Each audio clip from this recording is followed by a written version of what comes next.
Next question number 28 देखिए। Question number 28 में हमारे पास एक ये सर्किट गिवन है, ये हम इनपुट अप्लाई कर रहे हैं एक्स ऑफ टी, ये एक डायोड कनेक्टेड है यहाँ पर सर्किट में, और फाइनली ये हम इस रजिस्टर के थ्रू अपना आउटपुट ले रहे हैं, ये आउटपुट वाई ऑफ टी।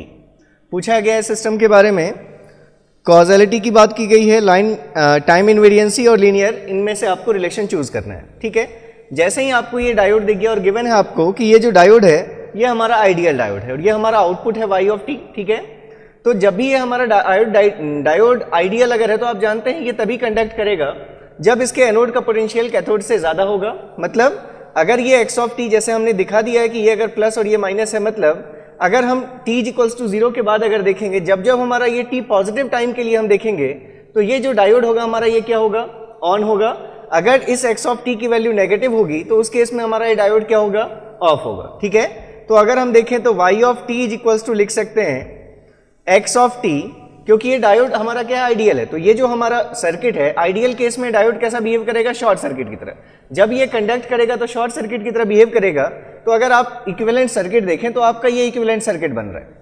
यहाँ पर आपने डायोड शॉर्ट हो गया और ये आप आउटपुट ले रहे हैं cross resistance V, resistance R। ठीक है, अब आपको पता है कि वोल्टेज सोर्स के पैरेलल में अगर रेजिस्टेंस आ रहा है तो इसमें जो वोल्टेज ड्रॉप होगा वो इसी के बराबर होगा। ठीक है, ऐसे भी समझ सकते हैं कि एक ही सिंगल लूप सर्किट है तो आप जो भी इनपुट अप्लाई करेंगे वो पूरा का पूरा KVL सेटिस्फाई करने के लिए कंज्यूम हो जाएगा, किसमें, इस आउटपुट रेजिस्टेंस R में कंज्यूम हो जाएगा। मतलब yt की वैल्यू x ऑफ t होगी, लेकिन किसके लिए होगी, ओनली फॉर जब जब हमारा x ऑफ t क्या होना चाहिए, x of t greater than 0। ठीक है, और it is equals to yt की वैल्यू, अगर मान लीजिए हमारा x of t less than 0 है, मतलब अगर एनोड का पोटेंशियल कैथोड से कम हो गया तो उस केस में डायोड क्या हो जाएगा, ओपन सर्किटेड। और अगर ओपन सर्किट हो गया, अगर मान लीजिए हमने इसको ओपन सर्किट से रिप्लेस कर दिया, तो अब इस सर्किट में कोई भी करंट फ्लो नहीं कर सकता। और वोल्टेज इक्वेशन आप जानते हैं, रजिस्टर में जो वोल्टेज होता है उसकी वैल्यू क्या होती है, I इंटू आर। तो अगर सर्किट में कोई करंट फ्लो नहीं करेगा उस केस में इस रेजिस्टेंस में कोई वोल्टेज ड्रॉप नहीं होगा और आउटपुट की वैल्यू आपको क्या मिलेगी, 0 मिलेगी। तो मतलब yt इज इक्वल्स टू आप लिख सकते हैं it is 0 if x of t is less than 0। तो आप अगर ग्राफ ड्रॉ करेंगे x ऑफ t और yt के बीच का, तो ये अगर मान लीजिए हमने x ऑफ t के रिस्पेक्ट में y ऑफ t की वैल्यू देखी तो आपको दिख रहा है जब तक x of t less than 0 है तब तक हमारा आउटपुट क्या रहेगा, 0 रहेगा।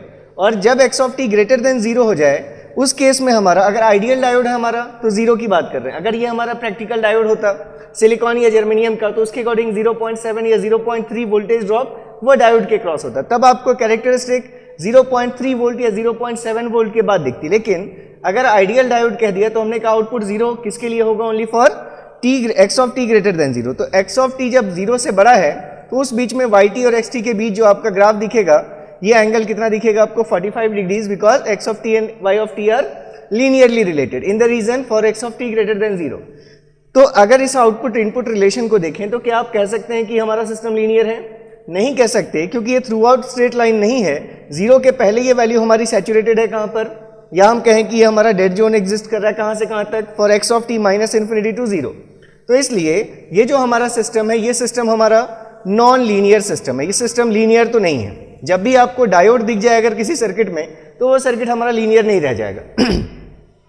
और इसमें आपसे कॉजलिटी की बात पूछी गई है, तो y of t x of t, मतलब यहां पर ये तो सिस्टम कैसा है, स्टैटिक सिस्टम है, तो static systems are always causal, तो ये सिस्टम हमारा कॉजल होगा।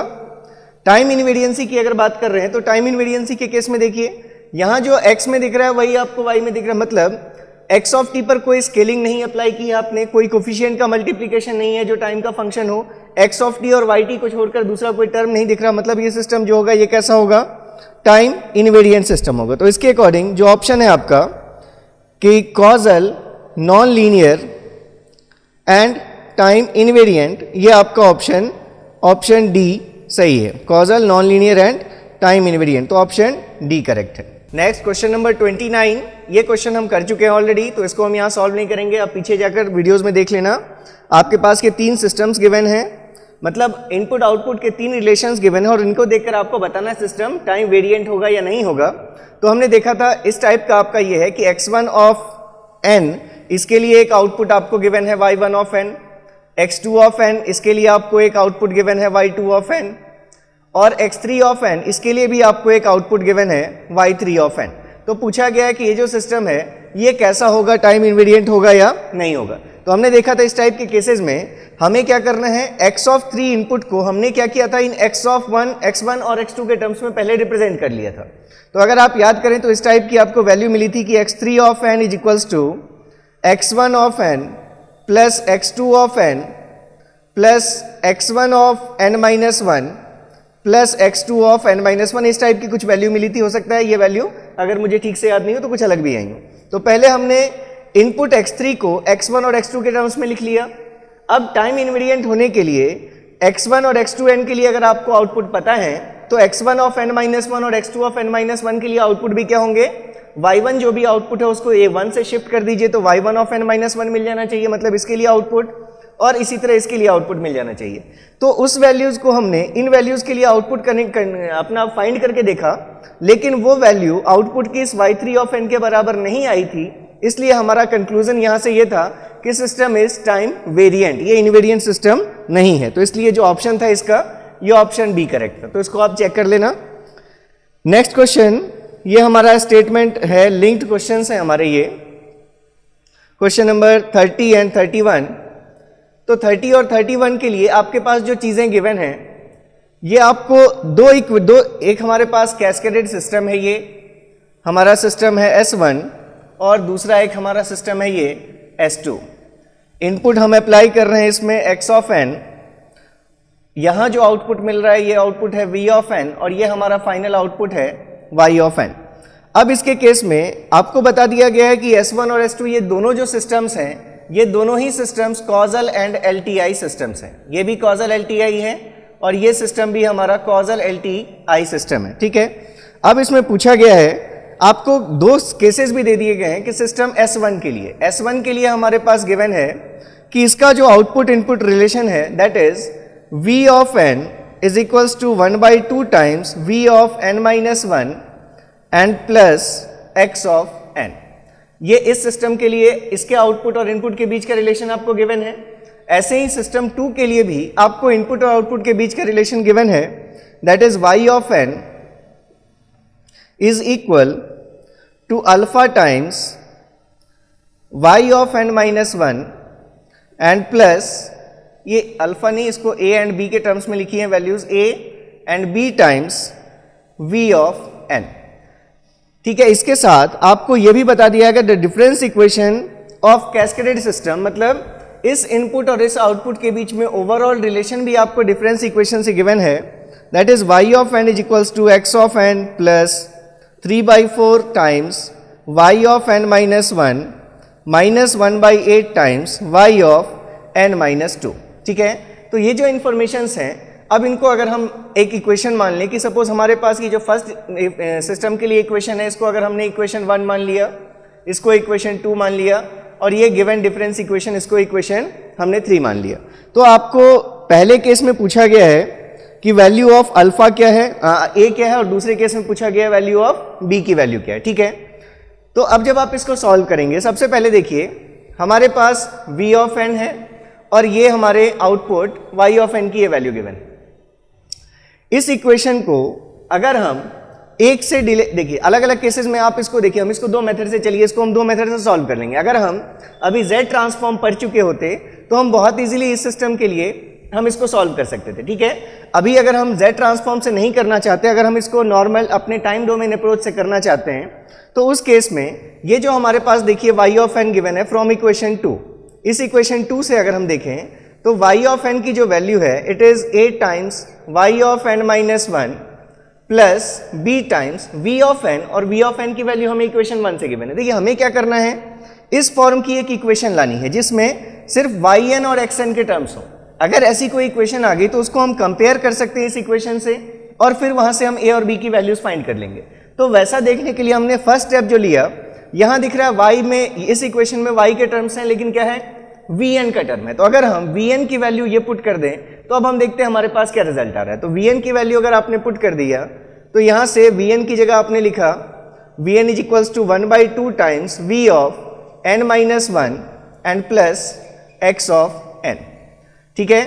तो अब अगर आप देखें तो ओवरऑल जो वैल्यू आपको मिल रही है वाई ऑफ एन माइनस, इसको अगर इधर ले लें तो a y of N minus one, it is equals to 1/2 into b into we of N minus one and plus b into x of n. अभी भी अगर हम देखें तो ये वाई एन जो गिवन था वो हमारा सिर्फ एक्स एन और वाई एन के टर्म्स में गिवन था, लेकिन अभी भी हमारा जो वाई एन आ रहा है उसमें एक और एक्स्ट्रा टर्म अभी भी क्या आ रहा है, v of n minus one, ये हमारा टर्म आ रहा है। ठीक है, तो चलिए इसको अब अगर हम एक इक्वेशन मान लें 4, हमें इन रिडंडेंट टर्म्स को हटाना है। अब अगर हम ये जो हमारे पास इक्वेशन 2 है, अगर हम इस इक्वेशन को 1 से शिफ्ट कर देते, ठीक है, मतलब अगर हमने इस इक्वेशन में 1 से डिले दे दिया तो अब ये इक्वेशन कैसी होगी, रिप्लेसिंग, हम क्या कर रहे हैं, replacing n by n minus one in equation 2। अगर हमने इस इक्वेशन में n को किससे रिप्लेस कर दिया, n माइनस वन से रिप्लेस कर दिया, तो अब ये इक्वेशन क्या होगी हमारी, y of n minus one is equals to a into Y of n minus two and plus b into we of n minus one. ऐसी ये वैल्यू होगी हमारे पास। देखिए हमें क्या करना है, इस इक्वेशन में yn और xn के टर्म्स आ गए हैं, लेकिन ये क्या प्रॉब्लम कर रहा है, term v of n minus one term आपको प्रॉब्लम कर रहा है, क्योंकि इस इक्वेशन में v of n minus one नहीं है। तो हम क्या चाहते हैं कि इस v of n minus one की वैल्यू कैलकुलेट कर लें, किसके टर्म्स में, x और y के टर्म्स में। तो इसीलिए हमने इस इक्वेशन में अगर n को n माइनस वन से रिप्लेस कर दिया तो हमारे पास क्या टर्म आ गया, v of n minus one का टर्म आ गया। अब अगर यहां से आप v of n minus one की वैल्यू देख लें तो v of n minus one क्या वैल्यू होगी इसकी, ये वैल्यू क्या हो जाएगी, अगर हम देखें तो या आप b into we of N minus one की ही वैल्यू देख लें, क्योंकि आपके पास यहां भी क्या टर्म है, b into we of N minus one है। तो आप b into we of N minus one की अगर वैल्यू देखेंगे तो ये वैल्यू आपको मिल रही है y of n minus one into A times y of n minus to. ठीक है, इसको हमने मान लिया इक्वेशन 5। अब ये जो इक्वेशन 5 से आपको इस टर्म की वैल्यू मिल गई है b into we of n minus one, इसको अगर हम यहाँ सब्सटीट्यूट कर दें, ठीक है, तो देखिए यहां अगर आप सब्सटीट्यूट करेंगे तो क्या वैल्यू दिखेगी आपको, y of n substituting equation 5 in equation 4। हमने इक्वेशन 5 को 4 में सब्सटीट्यूट किया है, y of n minus A times y of n minus one is equals to 1/2 times b of b into we of n minus one, और इसकी value ही हमारे पास ये है y of n minus one minus A into Y of n minus two. ये हमने b into, ये जो हमारे पास वैल्यू थी ये हमने इसकी वैल्यू पुट कर दी b into V N minus one की, प्लस हमें क्या लिखना है साथ में, b into x of n लिखना है। ठीक है, अब हमारे पास जो इक्वेशन डिफरेंस इक्वेशन गिवन है उसमें y ऑफ n का टर्म एक तरफ है, बाकी सारे टर्म्स जो है वो दूसरी तरफ है। तो यहां से अगर हम देखें तो y of n is equals to क्या लिख सकते हैं हम, इस टर्म को दूसरी तरफ अगर हम लेकर आएंगे तो ये टर्म हमारा a y of n minus one plus 1/2 y of n minus one और plus a/2 y of, sorry it is minus a/2 y of n minus two and plus b into x of n। एक बार और simplify कर लें अगर हम, तो finally हमें दिख रहा है कि y of n is equals to y of n minus one, अगर आपने कॉमन ले लिया तो a plus 1/2 times y of n minus one minus a/2 times y of n minus two and plus b into x of n। अब इसको अगर हम एक इक्वेशन 6 मान लें तो अब हमारे पास given equation, differential equation, equation 3, और हमने जो इक्वेशन फाइंड की इक्वेशन 6, yn यहां भी रिप्रेजेंटेड है xn y of n minus one और y of n minus two के टर्म्स में, और यहां भी हमने रिप्रेजेंट कर दिया इसको yn को xn y of n minus one और y of n minus two के टर्म्स में। तो अब आप जो कोफिशिएंट्स हैं अगर वो कोफिशिएंट्स कंपेयर कर लें तो आपको a और b की वैल्यूज मिल जाएंगी। तो अगर हम कंपेयर करें coefficient of y of n minus one का, तो जो गिवन डिफरेंशियल इक्वेशन है उसमें कोफिशिएंट की वैल्यू कितनी है, 3/4, और यहाँ जो हमारा y of n minus one है उसके कोफिशिएंट की वैल्यू कितनी है, a प्लस 1/2। तो इसलिए comparing coefficient of y of n minus one तो यहां से आपको दिख रहा है कि a प्लस 1/2 इसकी वैल्यू जो होनी चाहिए वो 3/4 होनी चाहिए। Therefore a is equals to 3/4 minus 1/2 that is 3 minus 2/4 that is equals to what 1/4। ये आपका क्वेश्चन था, क्वेश्चन नंबर 30। तो 30 के लिए ऑप्शन ये आपका 1/4 करेक्ट है। 31 में आपसे b की वैल्यू पूछी गई थी, तो b के लिए कोफिशिएंट आपको किसका कंपेयर करना है, b इंटू xn।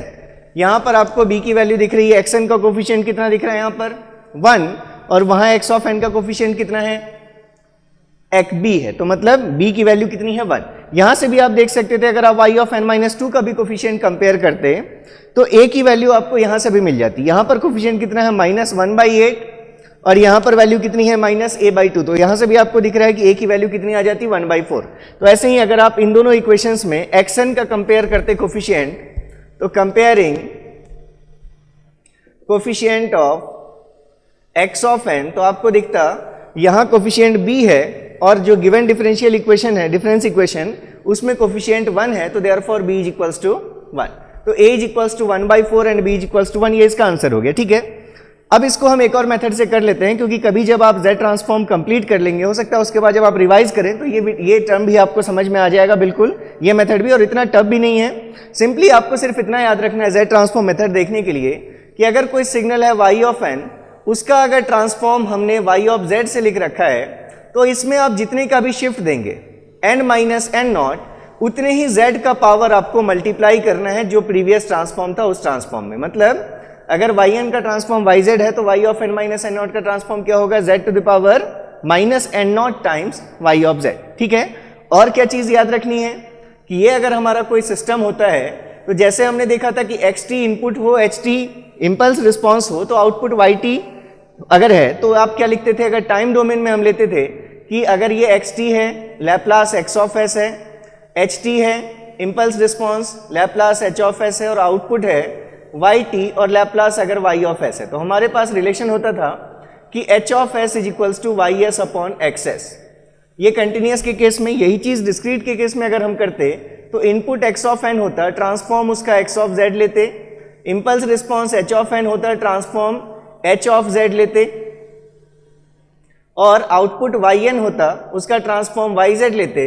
तो फिर से ये hz की वैल्यू जो होती, hz इज इक्वल्स टू क्या वैल्यू होती, आउटपुट अपॉन इनपुट का ही ट्रांसफॉर्म, लेकिन कंटिन्यूअस टाइम के केस में थे तो लैप्लास ट्रांसफॉर्म, डिस्क्रीट के केस में है तो z ट्रांसफॉर्म। तो यहां से आप देखकर बता सकते हैं कि जैसे ys is equals to xs into hs, वैसे ही yz is equals to xz into hz। जब बस इतना कॉन्सेप्ट अगर आप याद रखें तो इस क्वेश्चन को सॉल्व कर सकते थे। कैसे कर सकते थे हम, अब देखिए हमारे पास ये डिफरेंस इक्वेशन आ गई है। इस डिफरेंस इक्वेशन में अगर आप दोनों ही केसेस में आप दोनों पर z ट्रांसफॉर्म अगर दोनों साइड अप्लाई करते तो क्या वैल्यूज मिलेंगी, उसको हम देख लेते हैं। तो देखिए सबसे फर्स्ट इक्वेशन में अगर आपने z ट्रांसफॉर्म लिया, ये इक्वेशन 1, अगर इसमें आपने z ट्रांसफॉर्म लिया तो vn के z ट्रांसफॉर्म को क्या लिखेंगे हम, v of z is equals to 1/2 constant है, vn का ट्रांसफॉर्म vz है तो n-1, मतलब शिफ्टिंग आपने कितने से की है, -1 से, तो उतने ही z का पावर मल्टीप्लाई हो जाएगा, z to the power -1 into v of z। vn का transform vz, v of n-1 का transform z inverse into vz। ठीक है, प्लस xn का transform x of z। vn वाले टर्म्स को अगर हम vz के टर्म्स को एक तरफ ले आए तो v of z 1 minus 1/2 z inverse is equals to x of z, therefore vz upon xz, इसकी वैल्यू क्या हो जाएगी 1/1 माइनस 1/2 z इनवर्स। इसको इक्वेशन 4 मान लीजिए। हमने क्या किया, हमारे पास एक सिस्टम था, इसके लिए जो फर्स्ट सिस्टम 1 जिसको आपने रिप्रेजेंट किया है, इसमें इनपुट हम दे रहे थे x ऑफ n, आउटपुट है इसका v ऑफ n। तो हमने ट्रांसफॉर्म निकाल लिया x ऑफ z, इसके लिए हमने कहा सिस्टम फंक्शन जो भी होगा उसके बाद हमारा आउटपुट जो है वो vz। तो हम इसी सिस्टम फंक्शन की वैल्यू निकाली हमने, h1 of z is equals to v of z upon x of z। तो ये हमें वैल्यू मिल गई, v of z upon x of z, इसकी हमें वैल्यू मिल गई। ठीक है, अब अगर सेकेंड इक्वेशन में लैप्लास ट्रांसफॉर्म आप लें तो आपको क्या गिवन है, yn इज इक्वल्स टू, तो yn का transform y of z is equals to alpha into या a into Y of N minus one. फिर से इसका ट्रांसफॉर्म क्या हो जाएगा, z inverse into Y of z plus b into x n का ट्रांसफॉर्म x ऑफ z। तो यहां से अगर आप y ऑफ z कॉमन कर लेंगे तो आपको दिखेगा 1 minus A Z inverse into Y Z is equals to b into x of z। Therefore Y Z upon X of z is equals to, ये जो वैल्यू आपको मिल रही है, सॉरी इट इज, ये xn नहीं है, b इंटू क्या है हमारा vn है, तो ट्रांसफॉर्म क्या होगा b into we of z होगा। ठीक है, तो आपको yz अपॉन vz की वैल्यू मिल रही है b अपॉन 1 माइनस ए जेड इनवर्स। ये हमारा इक्वेशन, सपोज ये क्या हो गई, वैल्यू 5 हो गई। तो ऐसे ही एक दूसरा सिस्टम था, इस दूसरे सिस्टम के लिए आपने उसके लिए फाइंड कर लिया। अब आपको जो ओवरऑल रिस्पॉन्स मिलेगा, मतलब अगर xn के लिए आउटपुट ओवरऑल yn है, तो इस कैस्केड कॉम्बिनेशन का जो ओवरऑल हमारा इंपल्स रिस्पॉन्स होगा, सपोज हम उसको h ऑफ z से लिखते, तो इस h ऑफ z की क्या वैल्यू होती, अगर हमने इस पूरे की जगह पर सिर्फ एक फंक्शन मान लिया, इन दोनों का कॉम्बिनेशन, उसको अगर आप h ऑफ z से लिख रहे हैं, इनपुट आप x ऑफ z अप्लाई कर रहे हैं, ओवरऑल आउटपुट आपको क्या मिल रहा है, yz मिल रहा है। तो ये जो h ऑफ z होता है, इसकी क्या वैल्यू होती, yz अपॉन xz, ये इस हमारे सिस्टम फंक्शन की, ओवरऑल सिस्टम फंक्शन की ये वैल्यू होती। इस वैल्यू को देखने के लिए, मतलब अगर आपको yz अपॉन xz कैलकुलेट करना है, तो देखिए yz अपॉन xz को आप ऐसे भी लिख सकते हैं, yz अपॉन xz, इसको आप ऐसे भी लिख सकते हैं कि y of z upon v of z। ठीक है, y ऑफ, ये पहले जो आपने फाइंड किया वो क्या किया, find vz upon xz find किया। ठीक है, तो अगर आप इस चीज को yz upon vz into vz upon xz अगर आप करेंगे, तो देखिए आपको यहां से क्या चीज मिलेगी, vz और vz कैंसिल हो जाएगा और क्या बच जाएगा, yz अपॉन xz बच जाएगा, मतलब ओवरऑल सिस्टम का रिस्पॉन्स बच जाएगा।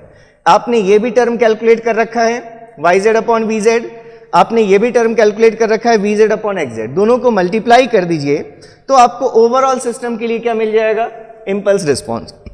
सॉरी, तो यहां से yz अपॉन xz की वैल्यू आप लिख सकते हैं, इसकी वैल्यू है b अपॉन 1 माइनस ए Z inverse into 1 upon 1 minus 1/2 z inverse.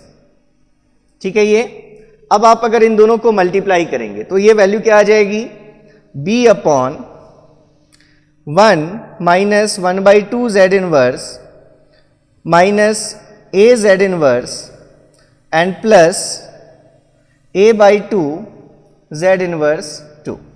अब आपके पास ये वैल्यू आ गई। ठीक है, तो ये वैल्यू किसके इक्वल है, yz अपॉन xz के इक्वल है। ठीक है, मतलब हम फिर से अगर लिख लें y of z upon x of z, इसकी वैल्यू हमारी है, it is equals to 1 upon b upon, क्या वैल्यू है, 1 माइनस, अगर z इनवर्स कॉमन ले ले तो इसको हम लिख सकते थे a प्लस 1/2 z इनवर्स और प्लस a/2 z इनवर्स 2। ठीक है, ये हमारे पास वैल्यू आ गई थी। अब अगर आप बाई क्रॉस मल्टीप्लीकेशन कर दें तो आपको क्या दिखेगा, y ऑफ z इंटू, ये वैल्यूज मल्टीप्लाई करते चलिए, मतलब एक बार yz को 1 से मल्टीप्लाई किया तो yz minus a plus 1/2 z inverse into yz plus a/2 z inverse 2 into yz, इसकी वैल्यू किसके बराबर है, b इंटू xz के बराबर है। अब इस पूरे इक्वेशन में अगर आप क्या ले लें, इनवर्स z ट्रांसफॉर्म ले लें। ठीक है, तो जैसे yz का इनवर्स ट्रांसफॉर्म क्या आएगा, y ऑफ n, yz का inverse transform y of n minus, ये तो कांस्टेंट है a प्लस 1/2 और z इनवर्स इंटू yz का ट्रांसफॉर्म, अभी हमने देखा था z का पावर कब मल्टीप्लाई होता है, टाइम शिफ्ट जब हम करते हैं, और जितने शिफ्ट करते हैं उतने ही पावर मल्टीप्लाई होता है। तो z इनवर्स इंटू yz का इनवर्स ट्रांसफॉर्म हम क्या लिख सकते हैं, y of n minus 1 plus a/2 into, ये वैल्यू क्या होगी, z इनवर्स 2 इंटू yz है, तो इसका इनवर्स क्या लिखेंगे, y of n minus 2, it is equals to, b तो कांस्टेंट है और xz का ट्रांसफॉर्म x ऑफ n। तो इसको आप अगर देखें, आपके पास जो डिफरेंस इक्वेशन है उसमें y ऑफ n का टर्म एक तरफ है, तो y of n is equals to, आप ऐसे लिख सकते थे B into x of N plus A plus 1/2 into Y of N minus 1 and plus ये इधर आएगा तो माइनस हो जाएगा sign, minus a/2 into Y of N minus 2। इसको आप एक इक्वेशन मान लीजिए फिर से। अब आपको वही डिफरेंस इक्वेशन मिल गई जो आपको डिफरेंस इक्वेशन गिवन है, ठीक है। और इन दोनों इक्वेशंस को अगर आप कंपेयर करते तो फिर से देखते कि गिवन इक्वेशन में जो x का कोफिशिएंट है वो वैल्यू कुछ नहीं है, मतलब b की वैल्यू कितनी है 1, और जो आपको ये a प्लस 1/2 मिल रहा है y ऑफ n माइनस 1 का कोफिशिएंट, इसकी वैल्यू आपको गिवन है 3/4, तो यहां से आपको b की वैल्यू मिल जाती फिर से कितनी 1/4। तो ये दो मेथड से आप इस क्वेश्चन को सॉल्व कर सकते थे, और इसके अकॉर्डिंग जो ऑप्शंस हैं आपके करेक्ट वो ऑप्शन 30 के लिए ऑप्शन ए करेक्ट है, 30 का ऑप्शन ए करेक्ट है, और 31 क्वेश्चन के लिए जो ऑप्शन है आपका वो 31 का ऑप्शन बी करेक्ट है, ठीक है। तो इस टाइप से इन क्वेश्चंस को आप सॉल्व करेंगे। नेक्स्ट क्वेश्चन अगर हम देखें क्वेश्चन नंबर 32, तो आपको गिवन है consider a discrete time system whose input output relationship is given by following equation. y of n आपको गिवन है, it is equals to 1/2 times y of n minus 1 and plus x of n upon y of n minus 1, ठीक है।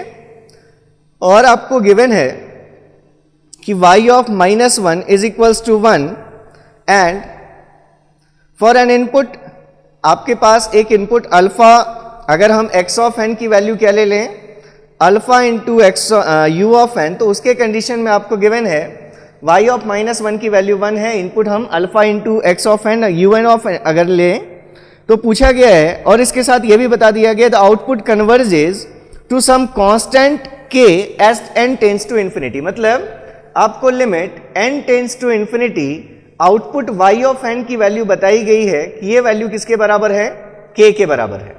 इतनी information आपको दे दी गई है। पहली क्या इंफॉर्मेशन दे दी गई है, आउटपुट हमारा इनपुट से कैसे रिलेटेड है, ये हमारे पास एक इक्वेशन गिवन है।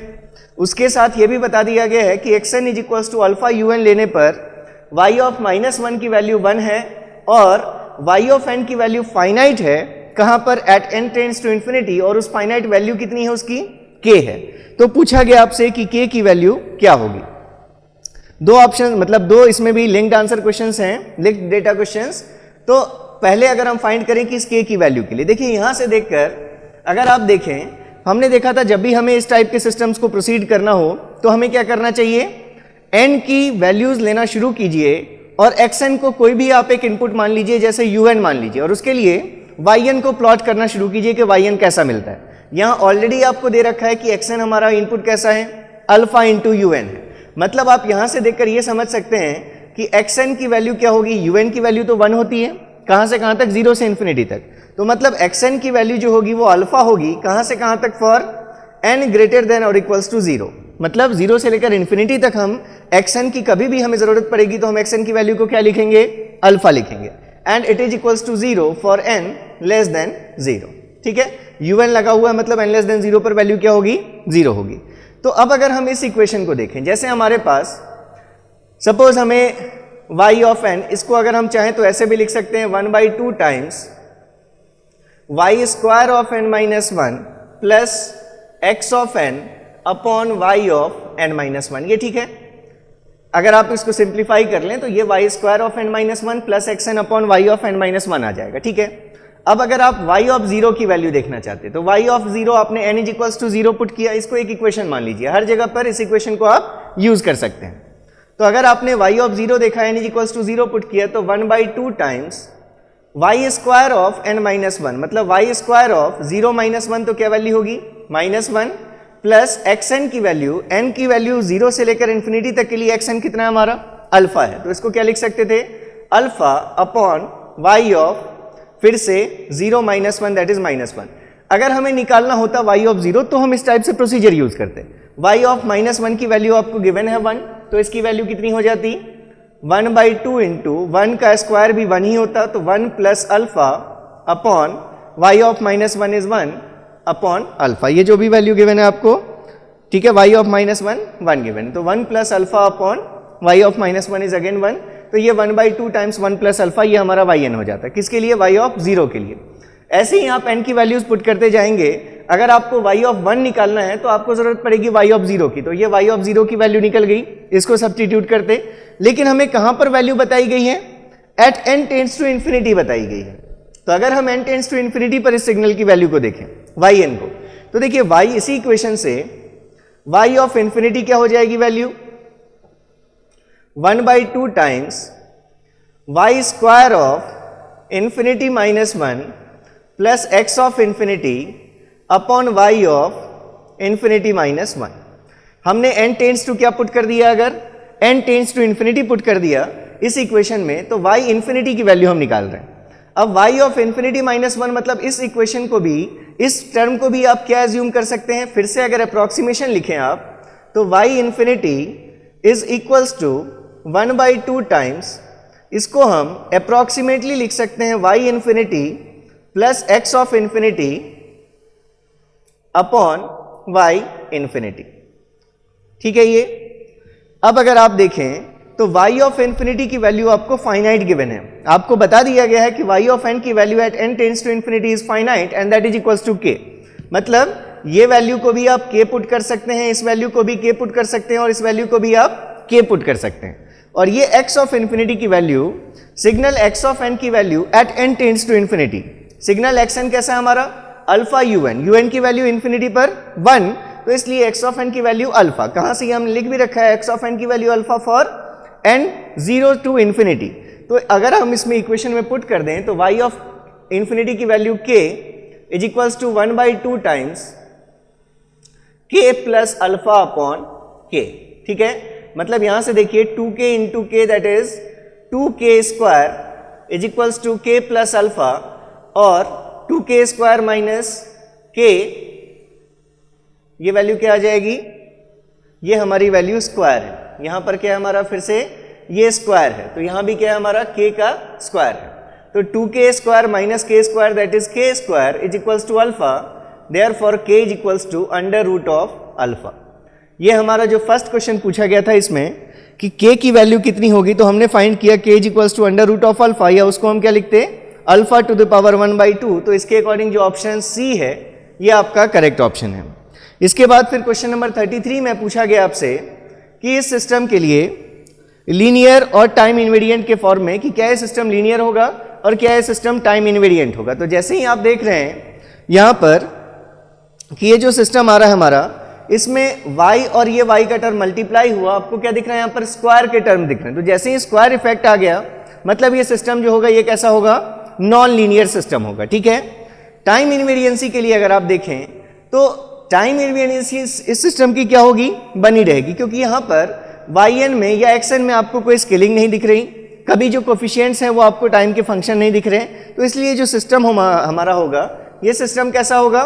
नॉन लीनियर, लीनियर नहीं होगा, लेकिन कैसा होगा? टाइम इनवेरिएंट सिस्टम होगा। तो इसके अकॉर्डिंग जो ऑप्शन है आपका लीनियर एंड टाइम इनवेरिएंट, ये ऑप्शन डी करेक्ट है। तो 33 के लिए ऑप्शन आपका डी करेक्ट है। चलिए नेक्स्ट क्वेश्चन अगर हम देखें, क्वेश्चन नंबर 34। क्वेश्चन नंबर 34 से अब आपके स्टेबिलिटी के क्वेश्चंस, इन्वर्टिबिलिटी के क्वेश्चंस आपके शुरू हो रहे हैं। तो जैसे क्वेश्चन नंबर 34 में गिवन है कि y of n is equals to summation k is equals to minus infinity to n x of k। ये सिस्टम ये ऑलरेडी हम कर चुके हैं, ये क्वेश्चन भी जब एग्जाम्पल में हम आपको जब यहाँ हम थ्योरी कर रहे थे उस टाइम में कर लिया हमने। तो पूछा गया है कि inverse of the system will be what. आप जैसे ही देख रहे हैं इस सिस्टम को, आपने देखा है कैसा सिस्टम है? एक्यूमुलेटर सिस्टम है। आप जानते हैं accumulator systems are invertible systems. Invertible है तो हम इसका इनवर्स भी फाइंड कर सकते हैं। तो हमने इसको देखा था कि इस y ऑफ n को हम ऐसे लिख सकते थे, x में k की वैल्यू में n से लेना पुट शुरू कीजिए, तो x of n plus x of n minus 1 plus x of n minus 2 up to ये हमारे पास इन्फिनिटी टर्म तक जाता। तो ऐसे ही अगर आपने y ऑफ n माइनस 1 की वैल्यू देख दी, अगर हर जगह आप n को n माइनस 1 से रिप्लेस कर दें तो क्या वैल्यू हो जाएंगी? x of n minus 1 plus x of n minus 2 plus x of n minus 3 up to infinity. अगर आप इन दोनों को सब्ट्रैक्ट कर लेंगे y of n minus Y of n minus 1, तो आपको क्या चीज दिख रही है, आपको क्या मिल जाएगा, सिर्फ ये x ऑफ n रह जाएगा, बाकी सारी वैल्यू सब्ट्रैक्ट होकर 0 हो जाएंगी। तो इन्वर्स सिस्टम आप ऐसे ही डिजाइन करते हैं कि आपको आउटपुट में क्या मिल जाए, वापस इनपुट मिल जाए। तो इसलिए जो इसका इन्वर्स सिस्टम होगा वो ऑप्शन ए, ये करेक्ट ऑप्शन है कि इसका इन्वर्स सिस्टम क्या होगा, y of n minus of y of n minus 1। ठीक है, चलिए नेक्स्ट देखिए क्वेश्चन नंबर 35।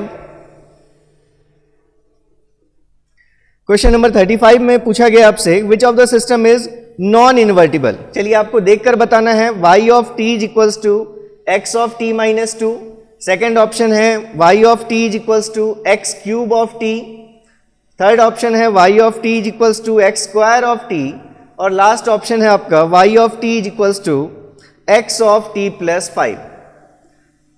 कौन कौन से सिस्टम्स इन्वर्टिबल होते हैं, हमने जब इसकी बात की थी तो हमने देखा था x ऑफ t और y t के बीच का अगर आपको रिलेशन गिवन है और अगर आपका y t चाहे टाइम स्केलिंग से मिले या टाइम इन्वर्जन से मिले या फिर कोई एम्पलीट्यूड इन्वर्जन से मिले, एम्पलीट्यूड इन्वर्जन, एम्पलीट्यूड शिफ्टिंग से, एम्पलीट्यूड स्केलिंग से मिले या फिर टाइम शिफ्टिंग से मिले, इन सब केसेस में सिस्टम हमारा इन्वर्टिबल ही रहता है। मतलब अगर y of t is equals to, हम देखें यहाँ टाइम शिफ्टिंग से हमें इनपुट मिल रहा है, मतलब ये सिस्टम इन्वर्टिबल होगा।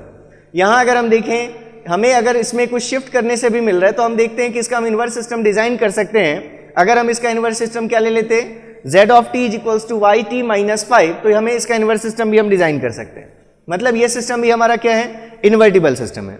नॉन इन्वर्टिबल के केस में हमने देखा था कि अगर हमारा y ऑफ n या y ऑफ t अगर हमें x के पावर में मिलता है, xt to the power n करने से मिलता है, तो हमने देखा था कि अगर ये जो n होगा, जब ये n ऑड होगा तब तो सिस्टम इन्वर्टिबल होगा, लेकिन अगर ये n इवन होगा तो इवन के केस में हमारा सिस्टम क्या हो जाता है, नॉन इन्वर्टिबल हो जाता है। क्योंकि जैसे अगर आप यहां रिलेशन देखें, अगर y t is equals to X square of t आपने ले लिया तो डिफरेंट इनपुट्स के लिए भी आउटपुट आपको दिखेंगे कि सेम आ रहे हैं। जैसे xt अगर -2 लेंगे तो उसके लिए भी y t 4 आएगा और +2 लेंगे तो उसके लिए भी y t 4 आएगा। मतलब ये सिस्टम इन्वर्टिबल नहीं होता। तो आप ये चीज याद रखेंगे कि अगर y t is equals to X T to the power n अगर है तो n अगर ऑड होगा तभी सिस्टम क्या होगा, इन्वर्टिबल होगा, अदरवाइज सिस्टम नॉन इन्वर्टिबल होगा।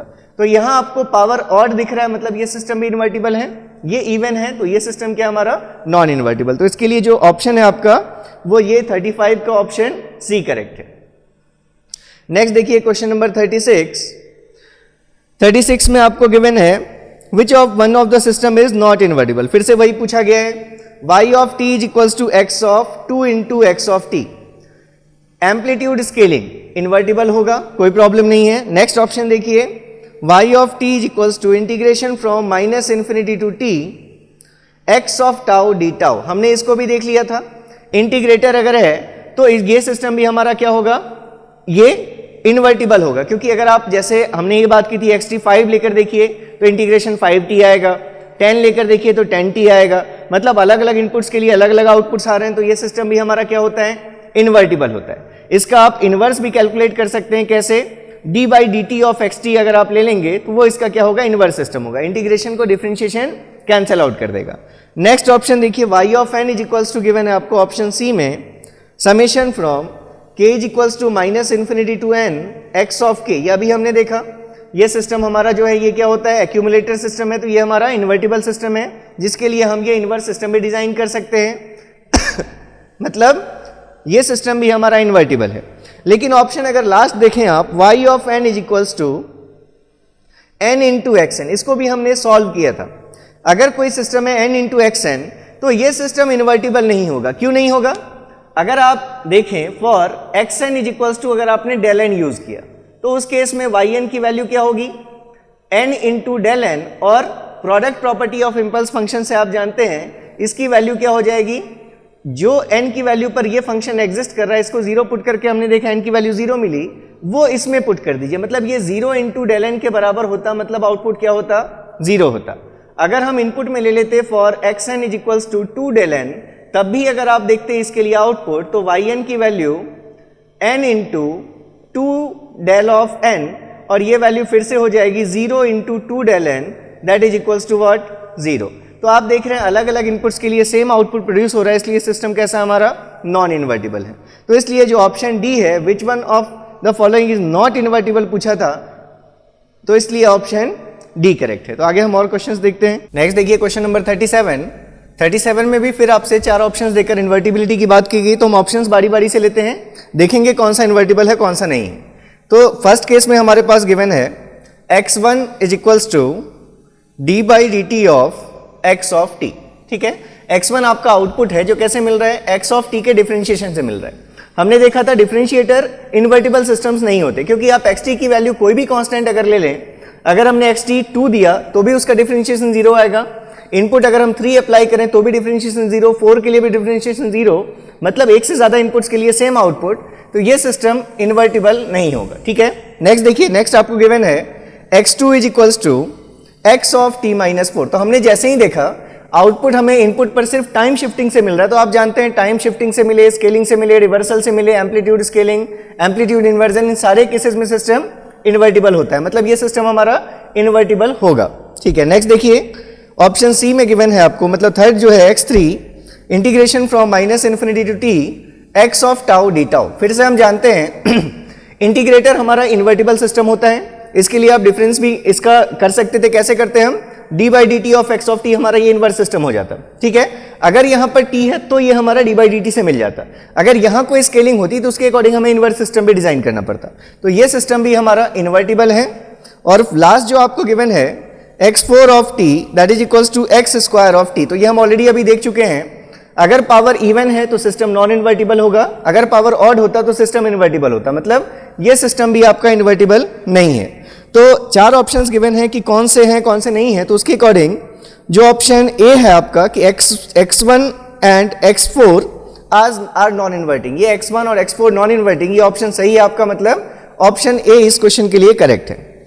चलिए नेक्स्ट क्वेश्चन है आपका इसी कॉन्सेप्ट से रिलेटेड, जो भी हमने बात की x3 ऑफ t जैसा हम अगर इंटीग्रेटर से मिलता है, अगर माइनस इन्फिनिटी टू t है सिंपली, तो इसका जो इन्वर्स सिस्टम होता वो इन्वर्स सिस्टम कैसा होता, y of t is equals to D by D T of X of T होता। ठीक है, लेकिन अब देखिए जो नेक्स्ट क्वेश्चन है आपका क्वेश्चन नंबर 38, क्वेश्चन 38 में आपसे बोला गया है कि y ऑफ t जो हमारा आउटपुट है that is y of t is equals to integration from minus infinity to t by 2, minus infinity to t by 3, और वैल्यू है x of lambda D lambda. ठीक है, ये हमारा इनपुट है कोई भी x ऑफ लैम्डा, हमने लैम्डा डमी वेरिएबल लिए है। क्या ये सिस्टम इन्वर्टिबल होगा, देखते ही आपने कहा अगर ये इंटीग्रेटर से रिलेटेड सिस्टम है तो इन्वर्टिबल होगा। ठीक है, अगर इस इन्वर्टिबल सिस्टम का इन्वर्स सिस्टम हमें देखना है तो उस इन्वर्स सिस्टम के लिए जो वैल्यू होती है x ऑफ t की, वो x ऑफ t की वैल्यू क्या लिखते हैं हम लिखते, अगर यहां पर कोई स्केलिंग नहीं होती तो हम सिंपली क्या लिखते, d by D T of Y T. ठीक है, ये हम सिंपली लिख देते d by D T of y of t। लेकिन अगर यहां पर आपको स्केलिंग दिख रही है, तो आपने जैसे देखा था कि स्केलिंग, अगर मान लीजिए हमारे पास ये कोई सिस्टम है, अगर इसके लिए ये हमने input x of t apply किया, यहां पर आउटपुट अगर हमारा y ऑफ t आ रहा है, अगर इस y ऑफ t की वैल्यू होती y of t is equals to x of 2t, तो हमने देखा था ये इन्वर्टिबल सिस्टम होगा, टाइम स्केलिंग का कोई इफेक्ट नहीं होता।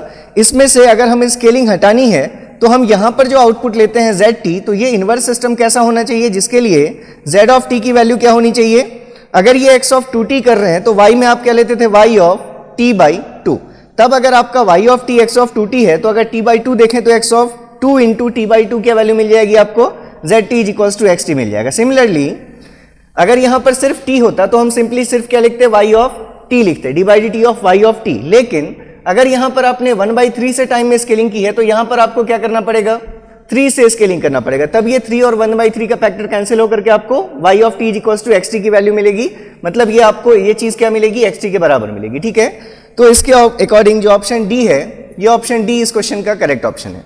नेक्स्ट क्वेश्चन देखिए, क्वेश्चन नंबर 39 में फिर से आपको 2 सिस्टम्स गिवन है। सिस्टम 1 है जिसके लिए आउटपुट इनपुट रिलेशन गिवन है आपको कि y of n is equals to x of n plus 1 for n greater than और equals to 0 and it is equals to x of n for n less than 0, n less than -1। ठीक है, तो अब अगर इस system में हम देखें क्या ये सिस्टम इन्वर्टिबल है या नहीं है। एक और सिस्टम हमारे पास गिवन है जिसके लिए y ऑफ n की वैल्यू है x of n by 2 for n even and it is equals to 0 for n odd।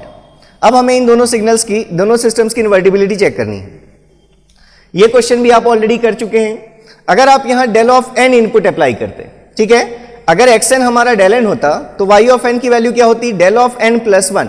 Del of n plus 1 कहां एग्जिस्ट करेगा, n इज इक्वल्स टू -1 पर, ठीक है। तो n इज इक्वल्स टू -1 पर वो सिग्नल 1 होगा, लेकिन ये लिमिट किसके लिए, n ग्रेटर देन 0 के लिए। मतलब अगर आप डेल n इनपुट अप्लाई करते हैं तो ये वैल्यू क्या हो जाएगी, 0, और डेल n की वैल्यू 0 पर एग्जिस्ट करती है, यहां -1 गिवन है, तो इससे भी रिलेशन से आउटपुट क्या मिलेगा, 0। तो आपने देखा था इस टाइप के क्वेश्चन, आप प्रीवियस वीडियो में जाकर चेक कर लेना कि जो ये सिस्टम है ये नॉन इन्वर्टिबल आता है, क्योंकि जैसा इनपुट ये डेल n के लिए जनरेट करेगा वैसा ही इनपुट ये 2 डेल n के लिए जनरेट करेगा, वैसा ही 3 डेल n के लिए जनरेट करेगा। एंड आप बहुत सारे इनपुट्स ऐसे अप्लाई कर सकते हैं जिन सब के लिए आउटपुट जो होगा वो क्या होगा, सेम होगा।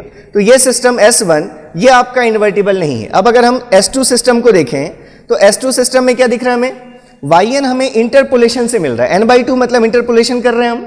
तो हमने देखा था अगर इंटरपोलेशन आप करते हैं तो वो सिस्टम्स जो होते हैं वो क्या होने चाहिए, वो क्या होंगे, इन्वर्टिबल होंगे। किस केस में, अगर ये जो चीज आपको मिल रही है क्या मिले, आपको इंटीजर मिले, क्योंकि जो डिस्क्रीट टाइम सिग्नल्स होते हैं वो कहां डिफाइंड होते हैं, n की डिस्क्रीट मतलब इंटीजर वैल्यूज के लिए। तो अगर हमने n/2 लिया तो ये सिस्टम क्या होगा, इन्वर्टिबल होगा। क्यों, अगर आप उसमें भी आपको क्योंकि मेंशन कर दिया है कि n की वैल्यू कैसी है, इवन है, तो आप कोई भी इवन वैल्यू लेंगे और उसको 2 से डिवाइड करेंगे तो आपको एक इंटीजर ही मिलेगा। 0 भी लेंगे तो इंटीजर 0 मिलेगा, 1 लेंगे तो नहीं मिलेगी वैल्यू, 2 लेंगे तो ये वैल्यू क्या मिलेगी, फिर से 1। तो मतलब ये जो सिस्टम है हमारा, आप ये देख चुके हैं कि इंटरपोलेशन के केस में सिस्टम जो होते हैं वो इन्वर्टिबल होते हैं, लेकिन क्या कंडीशन होनी चाहिए वहां पर, जो n आना चाहिए, मतलब ये जो n/2 का फैक्टर ये इंटीजर वैल्यूज आनी चाहिए, उस केस में आपको, तो ये सिस्टम हमारा इन्वर्टिबल है, ये सिस्टम हमारा इन्वर्टिबल नहीं है। तो इसके अकॉर्डिंग जो ऑप्शन है आपका ऑप्शन बी ये करेक्ट है कि only system S2 is invertible. चलिए नेक्स्ट क्वेश्चन देखिए, क्वेश्चन नंबर 40।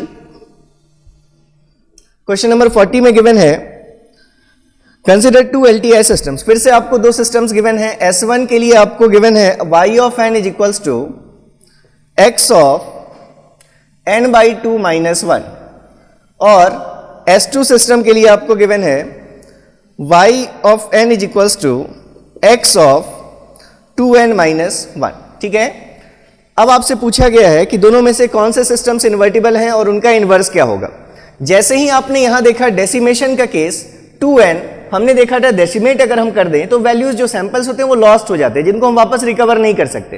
तो इसलिए ये S2 सिस्टम तो इन्वर्टिबल ही नहीं होगा। अगर इन्वर्टिबल नहीं होगा तो हम इसका क्या नहीं कर सकते, फाइंड, इन्वर्स सिस्टम भी फाइंड नहीं कर सकते। S1 को हमने देखा x ऑफ n/2 - 1, ये शिफ्टिंग का कोई इफेक्ट इन्वर्टिबिलिटी पर नहीं आता।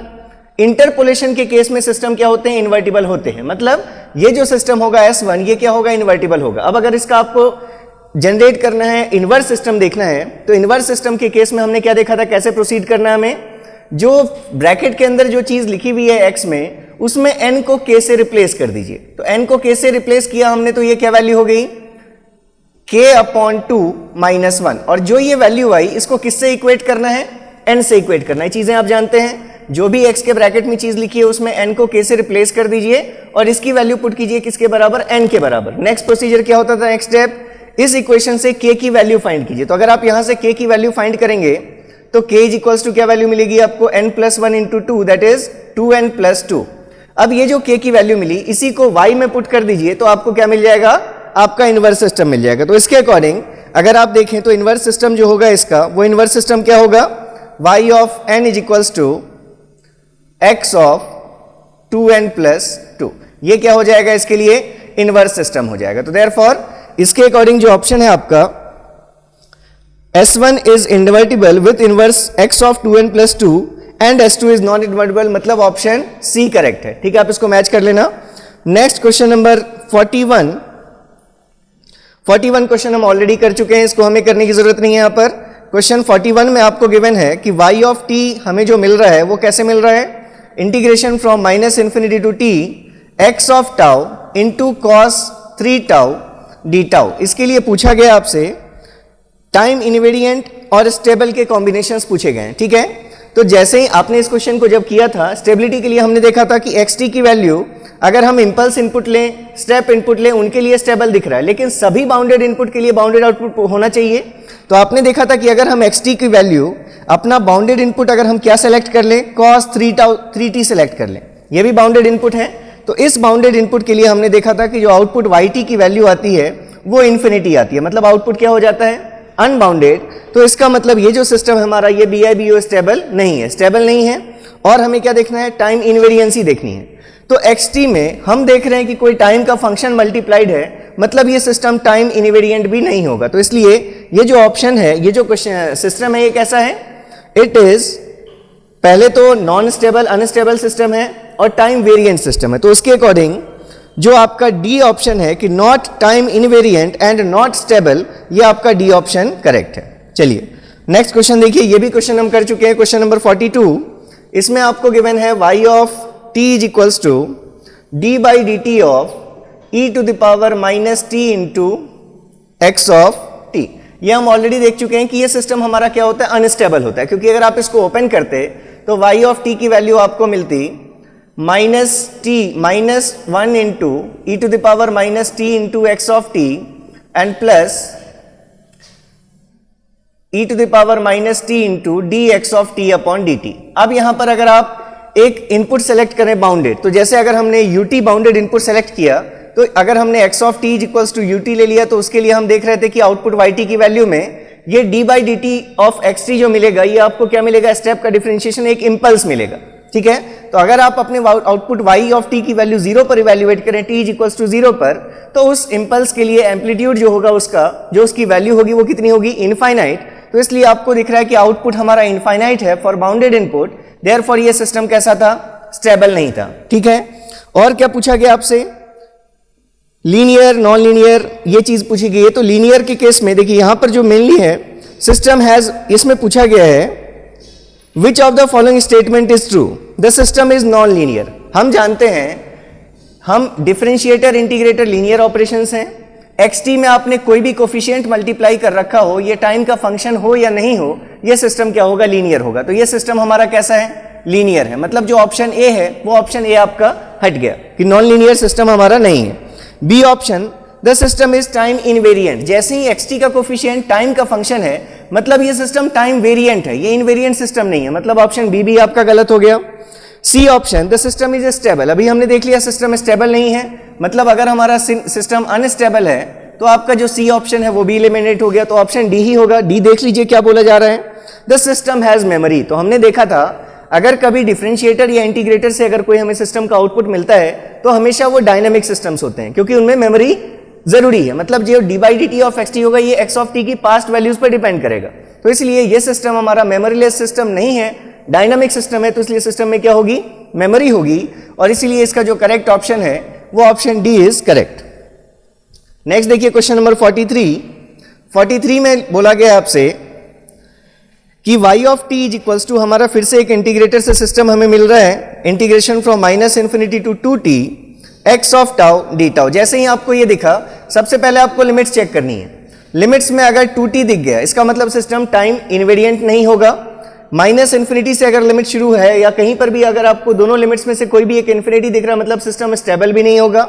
लीनियरिटी बनी रहेगी, सिस्टम हमारा लीनियर होगा, क्योंकि आप जानते हैं कि चाहे हम इंटीग्रेटर ले लें, लीनियर ऑपरेशन है, टाइम में कुछ स्केलिंग कर दें तो भी सिस्टम हमारा लीनियर रहता है। तो मतलब यहां से आपको देखकर क्या क्या पता चल गया, सिस्टम लीनियर है, टाइम वेरिएंट है। टाइम वेरिएंट क्यों है, क्योंकि यहां पर टी में स्केलिंग आ गई तो सिस्टम क्या होगा, टाइम वेरिएंट होगा, अनस्टेबल सिस्टम होगा, और क्या होगा, डायनामिक सिस्टम होगा। तो इसमें पूछी क्या क्या चीजें गई हैं, देखिए पूछा गया है कॉजल, टाइम इनवेरिएंट और स्टेबल के टर्म्स में। तो जैसे ही आपको t यहां दिख रहा है और यहां 2t दिख रहा है, मतलब सिस्टम क्या है हमारा, नॉन कॉजल है, ये सिस्टम हमारा नॉन कॉजल है। और क्या पूछा गया है, टाइम वेरिएंट इनवेरिएंट पूछा गया है, और अनस्टेबल स्टेबल पूछा गया। तो जैसे ही एक लिमिट इन्फिनिटी है, मतलब ये सिस्टम और क्या होगा, अनस्टेबल होगा। तो अनस्टेबल होगा, टाइम वेरिएंट होगा और नॉन कॉजल होगा। तो इसके अकॉर्डिंग जो ऑप्शन डी है आपका, non causal, time variant and unstable, ये आपका ऑप्शन सही है, ऑप्शन डी इज करेक्ट। सारी चीजों की रीजनिंग आपको पता होनी चाहिए। सारे क्वेश्चंस अगर आपने खुद से सॉल्व किए होंगे वीडियो देखकर, तो आपसे बिल्कुल सारे क्वेश्चंस बनने चाहिए। ठीक है, चलिए नेक्स्ट क्वेश्चन देखिए, क्वेश्चन नंबर 44। इसमें बोला गया आपसे कि y ऑफ n की जो वैल्यू है, it is equals to sine 5 pi by 6, and ये भी हम ऑलरेडी इस टाइप का क्वेश्चन कर चुके हैं।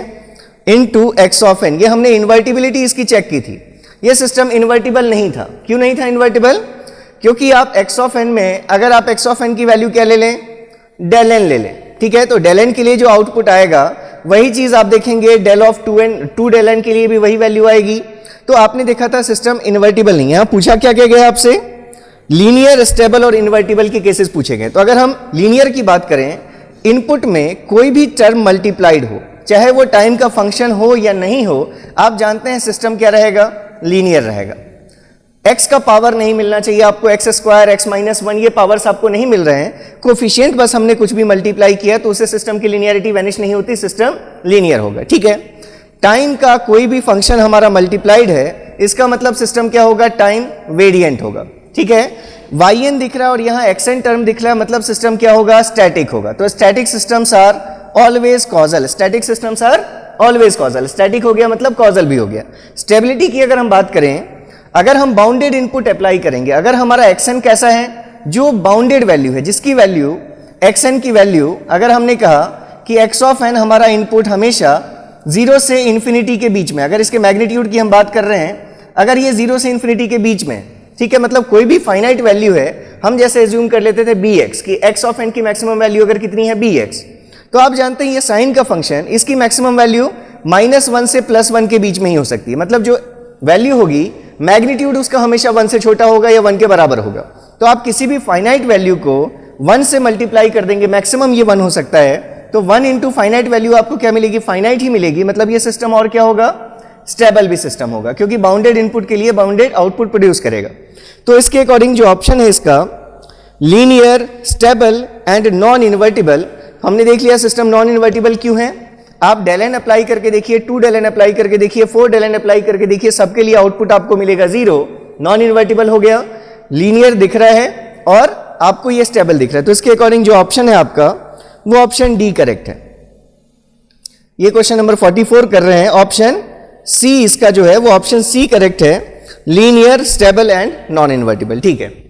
नेक्स्ट क्वेश्चन देखिए, क्वेश्चन नंबर 45 नंबर में आपको क्या गिवन है, देखिए ये कॉन्सेप्चुअल क्वेश्चन है, इसकी बात भी हम कर चुके हैं। फाइनाइट और बाउंडेड, हमने ये बात की थी कि फाइनाइट और बाउंडेड ये अलग अलग कॉन्सेप्ट्स हैं। बाउंडेड का मतलब क्या होता है कि एम्पलीट्यूड जो इसका है, एम्पलीट्यूड इज फाइनाइट।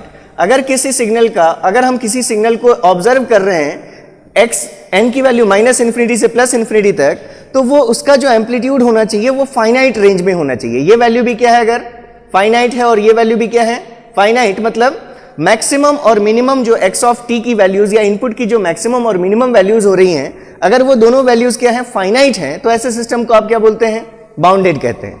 लेकिन फाइनाइट सिग्नल कहने का क्या मतलब है, जिसका एम्पलीट्यूड, मतलब जिसका जो कोफिशिएंट हो, वो कोफिशिएंट क्या होना चाहिए, फाइनाइट का मतलब कोफिशिएंट्स जो हैं वो कोफिशिएंट्स हमारे कैसे हैं, फाइनाइट है, ठीक है। तो अब इसके अकॉर्डिंग देखिए कि कौन कौन से आपके ऑप्शंस जो हैं वो कौन कौन से ऑप्शंस सही हैं, कौन सा गलत है। ए ऑप्शन है a finite signal is always bounded. एक फाइनाइट सिग्नल ऑलवेज बाउंडेड होगा, क्या ये सही है? अगर मान लीजिए हमने लिख दिया कि एक्स ऑफ टी जो है हमारा, अगर वो क्या है 4 आर ऑफ टी है, कोफिशिएंट कितना दिख रहा है आर ऑफ टी का 4, मतलब सिग्नल क्या है, फाइनाइट है। लेकिन क्या ये r of t signal bounded है? बाउंडेड नहीं है। क्यों नहीं है बाउंडेड? क्योंकि आर ऑफ टी की वैल्यू आप जानते हैं टी के साथ बढ़ती जाती है, टी टेंड्स टू इन्फिनिटी पर वैल्यू क्या हो जाएगी सिग्नल की, इनफाइनाइट हो जाएगी। मतलब ये जरूरी नहीं है कि फाइनाइट सिग्नल्स हमेशा बाउंडेड हो। मतलब कोफिशिएंट अगर फाइनाइट है तो सिग्नल भी, वैल्यू भी, सिग्नल की एम्पलीट्यूड फाइनाइट हो, ऐसा कहना जरूरी नहीं है। मतलब ऑप्शन ए जो है आपका, ये ऑप्शन ए करेक्ट नहीं है, ठीक है। सेकंड केस देखिए, सेकंड ऑप्शन में बोला गया है a bounded signal always possess finite energy. A bounded signal हमेशा, क्या बाउंडेड सिग्नल्स की एनर्जी फाइनाइट होगी हमेशा? Bounded signal possess finite energy, क्या ये पॉसिबल है?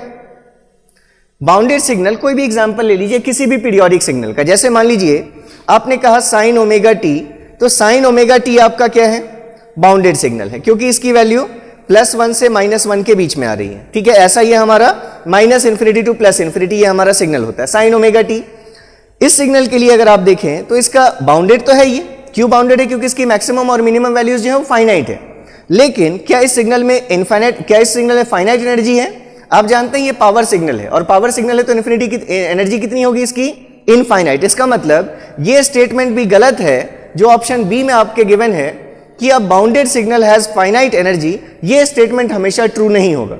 Any bounded signal can possess infinite energy as in case of sine omega t, या फिर आप और क्या ले लें, सिग्नम ऑफ टी अगर ले लें, सिग्नम ऑफ टी का मैग्नीट्यूड। तो सिग्नम ऑफ टी फंक्शन जो होता है वो क्या होती है वैल्यू?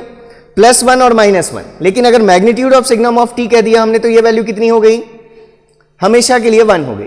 अब अगर इसके लिए आप एनर्जी कैलकुलेट करेंगे या सिग्नम ऑफ टी की ही एनर्जी कैलकुलेट करेंगे तो वैल्यू आपको क्या मिलेगी इसके केस में? मतलब जरूरी नहीं है कि सिग्नल फाइनाइट है तो उसकी एनर्जी भी क्या हो? फाइनाइट हो। ठीक है, वो हमेशा क्या मिलेंगी वैल्यूज आपको? एनर्जी इनफाइनाइट भी मिल सकता है। मतलब ऑप्शन बी भी करेक्ट नहीं है। सी ऑप्शन देखिए, सी ऑप्शन में क्या कहा गया है? A bounded signal is always 0 outside the interval -t and t0 for some t0। मतलब आपसे बोला गया है कि अगर कोई सिग्नल बाउंडेड है तो इसका मतलब है कि अगर वो हम देखें तो किसी पर्टिकुलर रेंज में ही वो लाई करेगा, t से लेकर t0 के बीच में ही लाई करेगा। क्या ये जरूरी है? अभी इसी एग्जांपल को देख लीजिए, ये सिग्नल बाउंडेड तो है क्योंकि -1 से +1 के बीच में ही वैरी कर रहा है, लेकिन ये टाइम में कहां से कहां तक है एक्सपेंडेड? From -∞ to +∞। तो इसका मतलब ये कोई जरूरी नहीं कि अगर सिस्टम हमारा सिग्नल बाउंडेड है तो वो एक पर्टिकुलर इंटरवल में ही लाई करे, ऐसा कोई जरूरी नहीं है। तो देयरफॉर सी स्टेटमेंट भी जो आपका ये क्या है? ये रॉन्ग है। तो इनके ऑप्शंस के अकॉर्डिंग जो जो बातें हमने की हैं उनको भी आप नोट में लिखते जाना कि ऐसा कोई जरूरी नहीं है कि अगर सिग्नल फाइनाइट है तो वो बाउंडेड भी हो, इट इज नॉट नेसेसरी। ये भी लिख लेना कि जरूरी नहीं है कि अगर हमारा सिस्टम बाउंडेड है तो उसमें एनर्जी फाइनाइट होगी, ये भी कोई जरूरी नहीं है। अगर कोई सिस्टम सिग्नल बाउंडेड है तो वो एक फाइनाइट इंटरवल में ही एग्जिस्ट करे, ऐसा भी कोई जरूरी नहीं है। Bounded signal can exist in infinite duration. ठीक है, तो इसका मतलब जो बचा हुआ ऑप्शन है वही ऑप्शन आपका करेक्ट है। तो ऑप्शन डी देखिए, डी में क्या बोला गया है? ऑप्शन डी में बोला गया है a bounded signal is always finite. तो देखिए, जब भी हम बाउंडेड सिग्नल्स को रिप्रेजेंट करते हैं तो इन जनरल आप अगर कोई भी बाउंडेड सिग्नल लेते हैं, जैसे मान लीजिए आपने यूटी ले लिया या फिर आप क्या ले लें, मतलब कोई भी आप अगर बाउंडेड सिग्नल लेते हैं तो बाउंडेड सिग्नल के केस में आप जो वैल्यूज अप्लाई करते हैं उसका मैग्नीट्यूड, उसका कोफिशिएंट कितना लेते हैं आप? या तो आप ut बोलेंगे या 2 ut बोलेंगे या 120 ut बोलेंगे, लेकिन ऐसा कभी नहीं बोलेंगे कि x of t is equals to infinite u of t। ऐसा वर्ड कहीं सुना है? ऐसा नहीं होता। तो इसलिए जो बाउंडेड सिग्नल्स हैं वो हमेशा क्या होंगे? फाइनाइट होंगे। इसका मतलब बाउंडेड सिग्नल का जो कोफिशिएंट होता है वो वैल्यू भी क्या होगी? हमेशा फाइनाइट वैल्यू ही ले सकते हैं आप प्रैक्टिकली। तो इसलिए जो ऑप्शन डी है ये ऑप्शन डी आपका करेक्ट ऑप्शन है। चलिए नेक्स्ट क्वेश्चन नंबर 46 अगर हम देखें तो क्वेश्चन नंबर 46 में आपके पास गिवन है, देखिए, continuous time system is described by y of t is equals to, ये क्वेश्चन भी आप कर चुके हैं, e to the power minus of mod of x of t। अब इससे पूछा गया है कि क्या ये सिस्टम स्टेबल है, और स्टेबल है तो किस कंडीशन में स्टेबल है? जब तक इनपुट स्टेबल है, मतलब इनपुट बाउंडेड है तब तक, या फिर उसके बाद भी यह सिस्टम स्टेबल ही नहीं है? तो देखिए, आप कोई भी बाउंडेड इनपुट अप्लाई करके देख लीजिए। यहां पर अगर हम इनपुट बाउंडेड ले रहे हैं इसका मतलब उसका जो मैग्नीट्यूड होगा वो हमेशा फाइनाइट होगा। ठीक है, और हो सकता है कि अगर अपने आप में वैल्यू x ऑफ t की पॉजिटिव हो या नेगेटिव हो, कुछ भी वैल्यू हो सकती है, लेकिन जब आप मैग्नीट्यूड वर्ड यूज करेंगे x ऑफ t का मैग्नीट्यूड, तो वो हमेशा क्या होगी? वैल्यू फाइनाइट, मतलब वो हमेशा पॉजिटिव होगी। तो सबसे पहले अगर आपने लिख दिया कि x ऑफ t की मैक्सिमम जो वैल्यू है, अगर वो वैल्यू कितनी है? bx है, तभी हम कहेंगे कि हमारा जो इनपुट हम ले रहे हैं BIBO स्टेबिलिटी चेक करने के लिए वो हमारा बाउंडेड इनपुट है। ठीक है, ये वैल्यू लेस देन इन्फिनिटी अगर है तो इसका जो अगर हम yt की वैल्यू देखें तो yt की वैल्यू हमेशा ही कैसी आएगी? e to the power minus bx चाहे ये xt, ये वैल्यू अपने आप में पॉजिटिव हो या नेगेटिव हो, इसका मैग्नीट्यूड हमेशा क्या आएगा? ये टर्म पॉजिटिव, और यहां पर पावर क्या आएगा? माइनस साइन आएगा। तो आप तो ये देख रहे हैं कि जैसे जैसे bx की वैल्यू बढ़ेगी वैसे वैसे सिस्टम की वैल्यू और क्या होगी? आउटपुट की कम होती जाएगी। तो यहां पर अगर हमने मान लिया कि xt इनफाइनाइट भी होता, अगर xt फाइनाइट है तब तो आपको दिख ही रहा है ये वैल्यू 0, मतलब कि ये वैल्यू हमारी फाइनाइट रहेगी। आप अगर केस पर्टिकुलर ये कंसीडर कर लें कि अगर xt इनफाइनाइट भी है तो इन्फिनिटी के केस में भी जो आउटपुट आएगा yt, वो yt की वैल्यू क्या होती? e to the power minus infinity, क्योंकि ये अंदर माइनस इन्फिनिटी भी होता तो मॉड उसका प्लस इन्फिनिटी आता, और ये वैल्यू क्या हो जाती? 0। मतलब ये सिस्टम एक ऐसा सिस्टम है जो हर कंडीशन में स्टेबल है।